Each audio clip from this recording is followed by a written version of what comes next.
Hello my lovely soul family, आपके लिए एक और रीडिंग लेके आई हूँ जिसकी अगर मैं बात करूँ, आपकी पर्सनैलिटी दमदार है। ये देखकर लोग सोच में पड़ गए हैं। तो यही टॉपिक रहने वाला है कि आखिर आपकी पर्सनैलिटी ऐसी क्या चेंज हुई या आपके अंदर वो क्या हिम्मत आई कि लोग सोच में पड़ गए। तो आपकी पर्सनैलिटी के ऊपर रीडिंग ये रहने वाली है। दूसरा, आपके अंदर जो हिम्मत है, जो जज्बा है कि आप दुनिया में अकेले ही सब पर भारी पड़ रहे हैं, जानने की कोशिश करेंगे टैरो कार्ड के माध्यम से। जनरल रीडिंग है, मेल फीमेल सभी के लिए समान है। मैं डेली बोलती हूँ कुछ चीज़ें जो कि नए लोग जो लोग जुड़ते हैं मेरी सोल फैमिली से, उनके लिए जानना आवश्यक है। तो जब आप सब्सक्राइब करते हैं, कमेंट्स करते हैं, लाइक करते हैं, शेयर करते हैं, तो आपकी बहुत सारी एनर्जी मुझसे कनेक्ट हो पाती है और रीडिंग आपसे रेजोनेट होती है। देखो, रीडिंग रेजोनेट तभी होती है जब हम अच्छे से एनर्जी को पिक कर लेते हैं। इसीलिए मैं कहती हूँ जब भी पर्सनल रीडिंग लो, लॉन्ग डिटेल वाली लो, कम से कम 30 मिनट की रीडिंग लो, जिससे कि आपकी एनर्जी मुझसे कनेक्ट हो और जो भी चीज़ें हैं वो सच निकल के सामने आए। 1 क्वेश्चन यस नो के लिए होता है। आप सोचें 1 क्वेश्चन में डिटेल निकल ले आएगी, किसी व्यक्ति के मन की सारी बात सच्चाई निकल के आएगी। तो 1 क्वेश्चन यस और नो का होता है, उसमें केस भी स्टडी नहीं हो पाती है। वो किसी काम के लिए आप पूछ सकते हैं कि आज ये करना चाहिए या नहीं, ऐसा करूं या नहीं। ठीक है, तो पर्सनल रीडिंग के लिए व्हाट्सएप नंबर दिया है, वहाँ से आप देख सकते हैं फ़ीस कितनी है और अपनी रीडिंग बुक करा सकते हैं।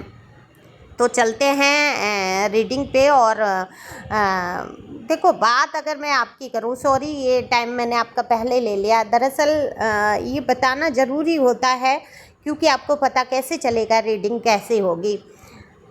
देखो, एक तरफ तो दुनिया सारी हो गई, आपके हाथ धोकर आपके पीछे पड़ गए लोग, तमाम कठिनाइयों में आपको डालने की कोशिश की। कोई दुख, कोई दर्द ऐसा नहीं रहा आपसे अछूता जो लोगों ने कोशिश नहीं की कि आपको छू ना जाए।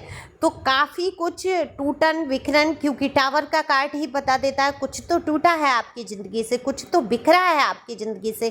कैसे आपने अपने आप को बचा के रखा है ये तो सिर्फ आप जानते हैं, क्योंकि आपकी जो एनर्जी है, जो दिल की गहराइयों में, अंदर की परतों में जो दर्द छिपा है, वो कार्ड बिल्कुल बता देते हैं, क्योंकि कार्ड खींच के लाते हैं अंदर तक की बातें। तो ये जो आपके दिल का दर्द है, जो तकलीफ़ है, ये दुनिया से छिपी रही, लेकिन दुनिया ने आपको दर्द देने में कसर नहीं छोड़ी। अब दुनिया कोई पूरा समाज, पूरी दुनिया तो बहुत बड़ी है ना। ऐसा नहीं है, हर एक व्यक्ति, कुछ आस्तीन के सांप थे जिनको आप ही पाल रहे थे, जिनको आप ही दूध पिला पिला के बड़ा कर रहे थे, लेकिन सांपों का तो स्वभाव ही है डसना। आप उनके लिए कुछ भी कर लो, है ना, वो आपका साथ देने वाले कहाँ हैं। तो ये देखो, ये मुझे नहीं पता, मैंने सांपों की साइकोलॉजी नहीं पढ़ी, ये दुनियादारी कहानी किससे तमाम मैं सुनती हूँ, जानती हूँ, मैं उसके आधार पे बात कर रही हूँ। तो यहाँ पर लोग ऐसे रहे क्योंकि तुलना कर दी जाती है, कभी सांप से, कभी बिच्छू से, कभी कुत्ते से, कभी गधे से, कभी ऊँट से। ऐसी तुलना लोगों को की ही जाती है अक्सर, है ना। तो ये जो सांप आस्तीन के आपके रहे, आपको ढसने की हमेशा से कोशिश करते रहे, लेकिन आप भी चंदन का वृक्ष बन गए कि चंदन विष व्यापत नहीं, लिपटे रहते भुजंग। और आप उन्हीं सांपों के बीच में रहकर जिस प्रकार से आपने अपनी पर्सनैलिटी को निखारा है, लोग सोच में पड़ गए हैं कि आखिर आप इतनी दमदार पर्सनैलिटी के कब से हो गए। क्योंकि इन्होंने तो ये सोचा था कि आप, अच्छा आप दबते थे, क्यों दब रहे थे लोगों से, बताओ। किसी का कर्जा तो ले नहीं रखा है आपने, लेना भी नहीं चाहते हैं आप, मजबूरी बन जाए कोई तो बात अलग है। ईश्वर ना करे आपके सामने कोई ऐसी प्रॉब्लम आए कि आपको किसी से कुछ लेना पड़े।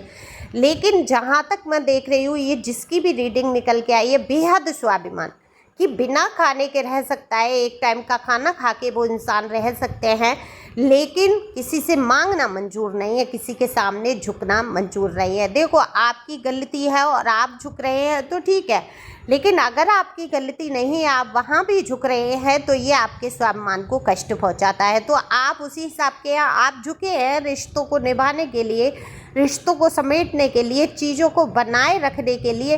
आपने बहुत कुछ सहन किया, अपमान सहन किया, लोगों की उल जुलूल फिजूल बातें सहन की, लेकिन आज आप अपने आप को मजबूत कर चुके हैं। आपने देखा कि आपके झुकने से कुछ हुआ नहीं, आपने जो समझौते किए उसका भी प्रभाव नहीं पड़ा। आपको सबसे बड़ा दुख तो यही है कि आपने जिसके लिए भी किया उसने कभी आपको समझा ही नहीं, वो इज्जत आपको नहीं दी, वो प्यार सम्मान जो आप डिजर्व करते थे वो आपको कभी उनसे मिला ही नहीं जिनके लिए आप कर रहे थे। तो अपने आप तक को आपने खो दिया था। ऐसा नहीं था कि आप कुछ ऐसे ही नॉर्मल कोई काम कर दिया और आप उसकी कर रहे, नहीं, आपने पूरे समाज से पंगा मोल लिया। आपने अपनी पूरी पर्सनैलिटी को खो दिया। आपने अपने जीवन के कितने ही कीमती पल, कितने ही कीमती साल हो सकते हैं लगा दिए हों किसी के लिए, किसी के मैटर में 3 साल, किसी के 10 साल, किसी के 4 साल, 5 साल, ऐसे मुझे दिख रहे हैं कि इतना। देखो, व्यक्ति का सबसे कीमती क्या होता है? समय होता है ना। हर चीज़ लौट के आ जाती है। पैसा गवा दोगे, पैसा आ जाएगा, एक सम्मान और एक पैसा। चरित्र नष्ट होने पर उसमें बीए में हिंदी की किताब में है, मैंने बीएससी कर रखा है। वैसे मैं हिंदी की किताबें पढ़ती थी अक्सर, क्योंकि मुझे जो है स्टोरियाँ पसंद है। स्टोरियाँ पढ़ना मतलब कहानियाँ पढ़ना। मुझे हिंदी साहित्य का जितना भी है, मैंने शायद कोई ही किताब छोड़ी हो हिंदी साहित्य में, तो मैं पढ़ती थी। अब तो खैर किताबों का ज़माना ही चला गया, अब नहीं तो लाइब्रेरी से ढूंढ ढूंढ के लाती थी और उन लोगों से दोस्तियाँ हुआ करती थी जिनके पास किताबें हुआ करती थी। हालांकि यहाँ पर आप इंटरेस्टेड नहीं होंगे मेरे जीवन के बारे में जानने के लिए, लेकिन मैं हमेशा कहती हूँ कि किताबों से जुड़ के रहो। तो उस किताब में जो है बीए की शायद 3rd ईयर यानी 2nd ईयर की किताब में था, अब बहुत सालें हो गई तब पढ़ा मैंने, कि चरित्र नष्ट होने पर मृत्यु ही शेष रह जाती है। ये बाकी जो है दिमाग में रख कर चलिए। तो ये बात सच है। सामाजिक आलोचना, जैसे कि मान लीजिए किसी ने लव मैरिज कर ली, किसी ने शादी कर ली कि हाँ भाई, मान लीजिए मैरिड स्टेटस है, किसी की पहले शादी हो गई, टूट गई, और उसने अगर अपना दोबारा जीवन शुरू करना चाहा और वहाँ शादी उसने कर ली, और कोई ऊंच नीच caste issue, caste culture issue हो सकता है, एज गैप हो सकता है, वहाँ लोग क्या करते हैं, उसकी चरित्र पे उंगलियाँ उठाने लगते हैं। तो भाई पसंद की तो शादी मेरी भी थी, उंगलियाँ तो मुझ पे भी उठी थी, तो क्या चरित्र नष्ट हो गया? क्या उनके कह देने से क्या मैं ख़त्म हो जाऊंगी? चरित्र नष्ट कहाँ होता है? चरित्र को नष्ट वहाँ मानते हैं कि आप एक संबंध में हैं और इससे भी प्यार, उससे भी प्यार दिखा लिया, उससे भी प्यार दिखा दिया, कई मल्टीपल रिलेशनशिप में जाना ही आपके चरित्र को गिरा देता है। ये ऐसा नहीं है सामाजिक तौर पे, ये आपके खुद के पतन का कारण बन जाता है। लेकिन अगर आपने किसी से पसंद से शादी कर ली, लव मैरिज कर ली, या कुछ भी आपके साथ बुरा हो गया उसमें, तो उसमें आपकी गलती नहीं है, आपका वहाँ पर चरित्र खराब नहीं हो गया, वो सोल जर्नी है। किसी को चरित्र से गिरा हुआ मानते ही नहीं है टैरो, क्योंकि टैरो में तो सब सोल जर्नी है। जितने कनेक्शन, जितने जो भी लिखा है, बदा है, वो सब कहीं ना कहीं कनेक्ट होके आते हैं। तो यहाँ पर लोगों ने आपको बहुत परेशान किया, आपको नीचा दिखाने की कोशिश किया। आप तो सबसे बड़ी बात होती है अपने चरित्र को संभालना, अपने स्वाभिमान को ऊंचा रखना।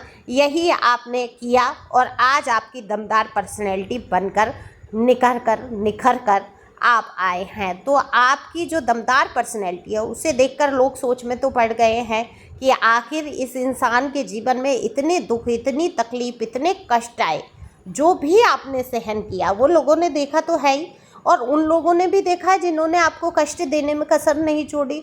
उसके बावजूद भी आप कुछ कर रहे हैं, आप आगे बढ़ रहे हैं और आपने दिखा दिया है आप अपने बलबूते बहुत कुछ कर सकते हैं। आप दुनिया में लोगों पे भारी पड़ चुके हैं क्योंकि आपने अकेले चलना सीख लिया। और जिस इंसान ने अकेले चलना सीख लिया हो, जिसने अपने समय की, वक्त की कीमत को समझ लिया हो, जो वक्त, कीमती वक्त आपका इन लोगों ने चुरा लिया, खा लिया, आपने सोच लिया चलो वो गया, लेकिन जो मेरे पास वक्त बचा है अब मैं इसकी कीमत समझ के रहूँगा या रहूँगी। तो आपने वक्त को थामा है और समझ लिया कि वक्त के अनुसार ही मैं चलूँगा और जो ईश्वर ने लिखा है वो तो होकर ही रहेगा, और भाग्य भी बदल जाते हैं कर्मा से।